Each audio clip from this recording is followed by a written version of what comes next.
Are you looking for an inspiring listen? Something to motivate you? You've come to the right place. Welcome to Women of the Northwest, where we have conversations with ordinary women leading extraordinary lives. Motivating, inspiring, compelling.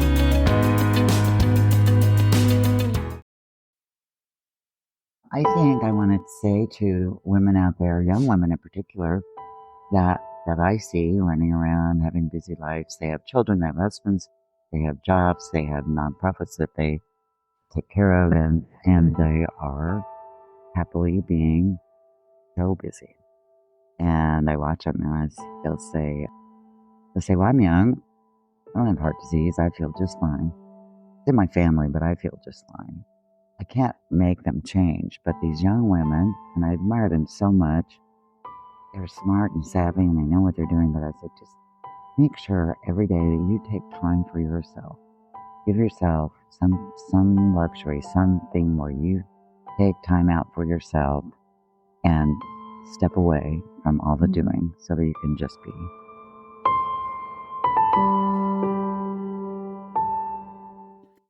Welcome to episode 103. Hey, friends. What do you know about heart attacks in women? Maybe you've had a heart attack, or maybe someone you love or a friend has had one. But chances are you don't know or pay attention to the signs that you may be having one. Even though heart disease is the number one killer of women in the United States, women often chalk up the symptoms to less life-threatening conditions such as acid reflux, the flu, or normal aging. Many women think the signs of a heart attack are unmistakable, but they can be subtler and sometimes confusing.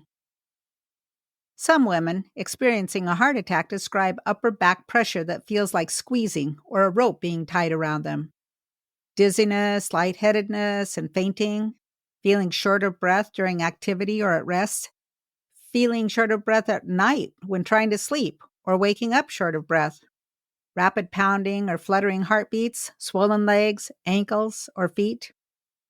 Hey, today's guest is Susan Smith, telling us about how her heart attack saved her life. Let's dig right in. So, we want to talk about your book.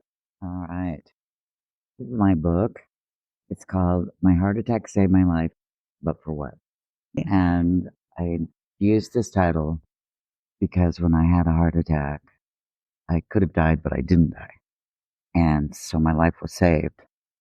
And then you go, now what? Because I know from that experience that I had to change my life. And any traumatic illness or, cancer, heart attack, anything that you survive, you have to change afterwards. Likely, diet, exercise, all those physical things. You have to change up here.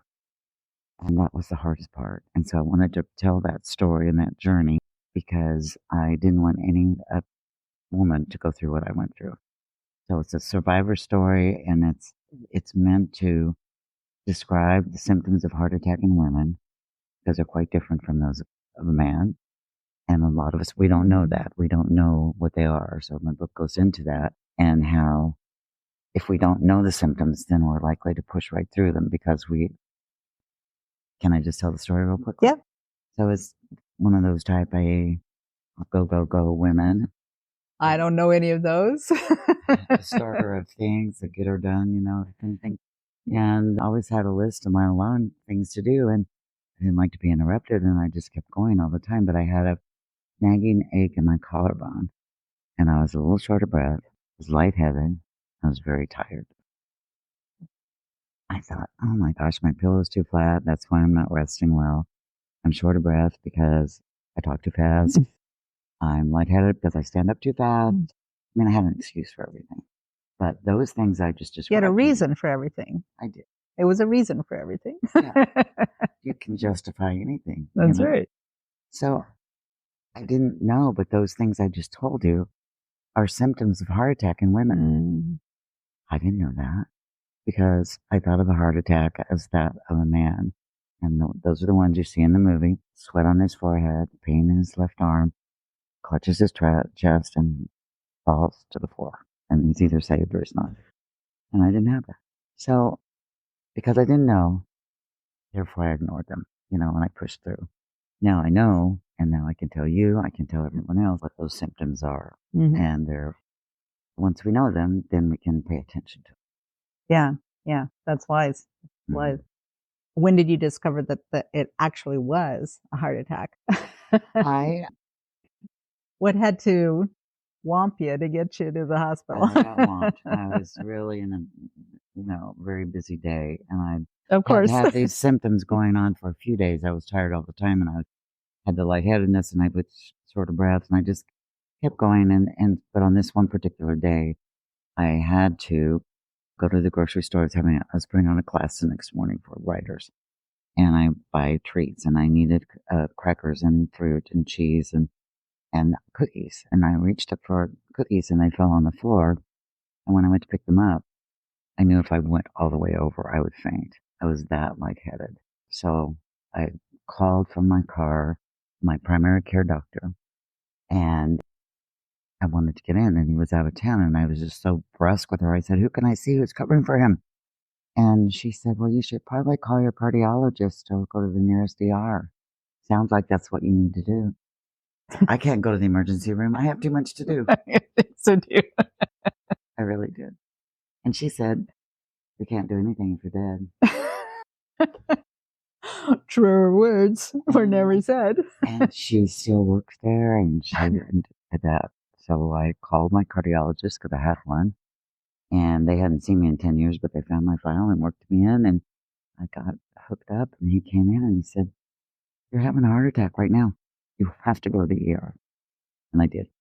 I mean, I had, That was when it finally became real that, yeah, this is what's really happening. yes. And I've told this story so many times, and I know it sounds foolish and irresponsible and all the things that it was, but I didn't know. I just Yeah. did not know that Yeah. that was that serious. Yeah. I thought he'd give me some blood pressure pills or do Yeah, something yeah. and send me on my way. And What about your husband? Did he have any idea that that's what was going on? Ahead of time before you ended up. no, and because we don't, I, I don't. Fatal honey, I'm short of breath. We Yeah. don't include them in these things. And he knew something was wrong, and he drove me to the doctor's office, Mm. and then he drove me to the ER, which was 4 blocks from the doctor's office. You shouldn't ever really drive yourself, but we did. And then I looked over. I was in the prep room and the emergency room, and the cardiac team was there, like 25 people all around me. And Rapid response. and I looked at him, and he was just terrified. And he told me later, of course, he was just worried that I was going to die. And I mean, it was just, that's one of the things that I talk about in the book. We have to really think about our loved ones and care about them, because if we let ourselves fall apart and we let a chronic disease take us over, they're going to be affected. So he's my biggest monitor. Is he the one that said, "Let me see your calendar. Let's see what we're going to cross out on it"? Absolutely. Yes. And he's always saying, "Are you sure you're going to do that? Are you sure you really want to do that? Have you had your nap today? Did you take your pills?" Don't, no, yeah. I'm fine. I'm fine. I just have to do one more thing first. I just have to do one. This will just take a minute. Well, I'll take my pills after I get done with this. I just let me finish.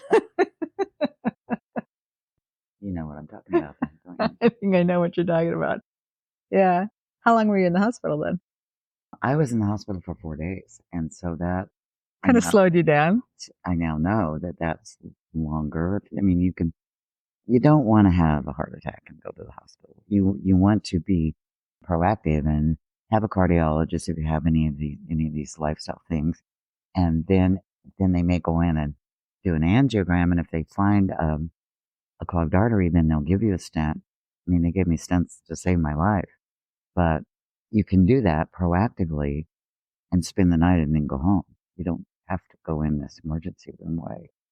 And I talk about that, and, you know, I could have avoided the whole hospital scare thing Mm-hmm. had I been proactive and caring about my heart health. So what happened? What happened with your heart on the spiritual side? This scared me to death. I mean, scared me to death. And I've always been a woman of faith, but you have something like that happen and you are on your knees. Well, I couldn't get on my knees, but you wake up, you're alive. You know you could have died and you didn't.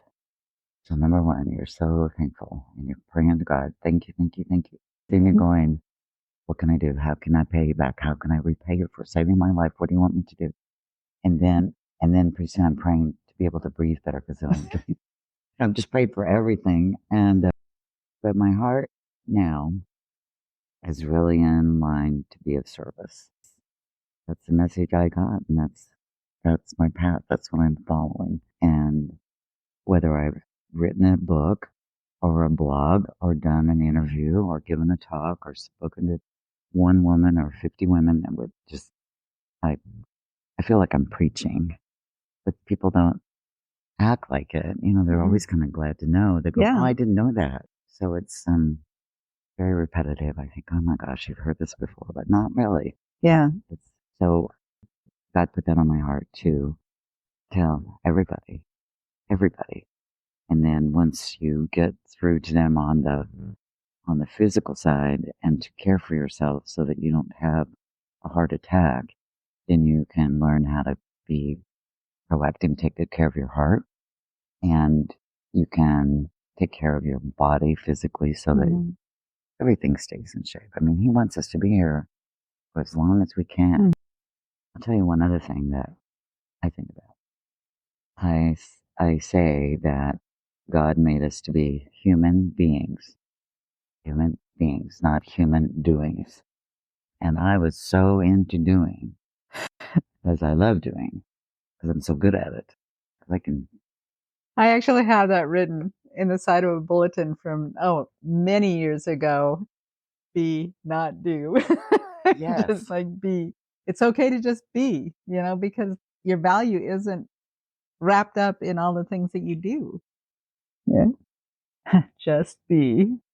I love it. So this came from my son, my grown son. I have two of them.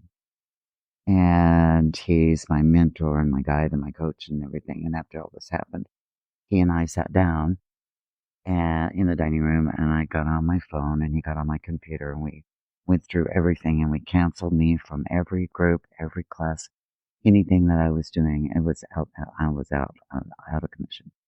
And then he said to me, Mom, do you think that you could just be and not be doing so much? And I said, okay. So that became my mantra, just be. And he said, you could put a hashtag in front of that. Because he's a younger person, yeah, right. And so now it's all, I see it and you don't need a to-do list. You need it to be, list. yeah. Yeah. So have you sat down and like written out a bunch of to-be's? Oh gosh, this heart attack was 6 years ago. I'm 6 years out. So I'm well into my survivorship. Yeah. Although I've been in and out with other heart things and had an additional stent and we just get older and you have heart disease the rest of your life. So when I first started my Just Be list was one to become a women heart champion. And that is run by Mayo Clinic in Rochester. And they train women like me who have heart disease, heart conditions of any kind that are passionate about helping spread the word. And they take you to Mayo Clinic and you're there for 4 days. They just pour everything into you. And then you go back to your community with some additional knowledge so that you can speak and do health fairs and start support groups, that kind of thing. That's it. So I started a support group in my... Oh, wait, did I hear the word start? Yeah, I did. I started something. We agree we're starter of things. I did. I started a support group, and it's Women Heart is a national organization for women with or at risk of heart disease. And we're similar to American Heart Association, but we're different. We focus on peer-to-peer, woman-to-woman support as and do some fundraising. The American Heart Association is all fundraising.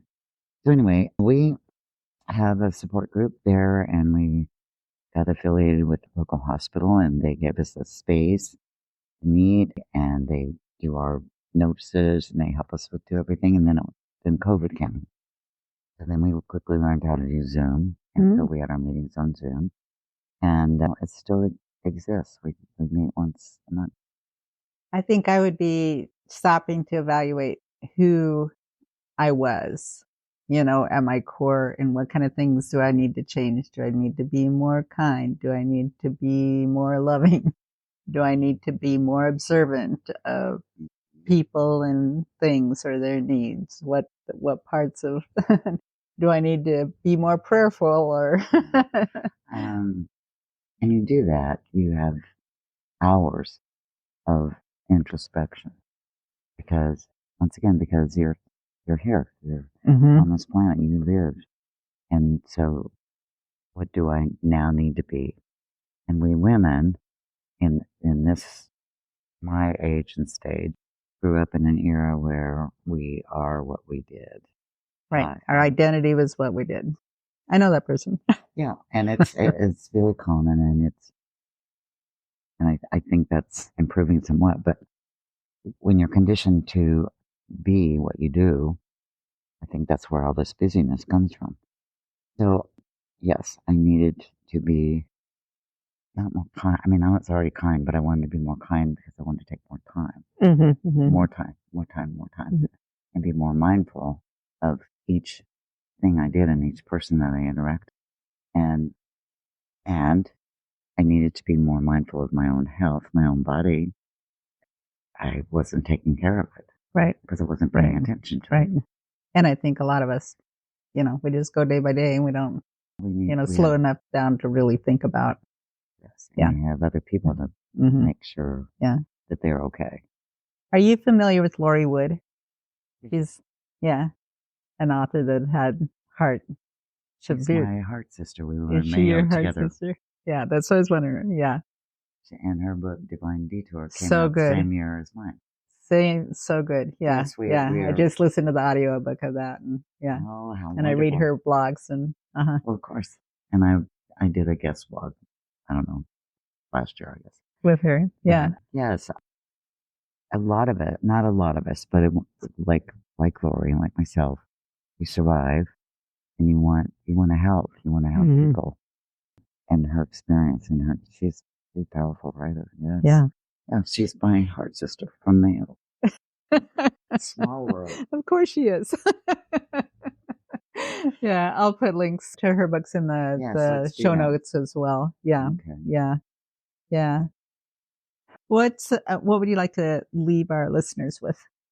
I think I want to say to women out there, young women in particular, that I see running around having busy lives. They have children, they have husbands, they have jobs, they have nonprofits that they take care of, and they are happily being so busy. And I watch them and they'll say, well, I'm young. I don't have heart disease. I feel just fine. It's in my family, but I feel just fine. Yeah. Or my dad or my mom had whatever. And I said, I can't make them change. But these young women, and I admire them so much, they're smart and savvy and they know what they're doing. But I said, just make sure every day that you take time for yourself. Give yourself some luxury, something where you take time out for yourself and step away from all the doing so that you can just be. As the young women that I know that listen, will run into one another and they go, yeah, I'm doing it. Wise counsel.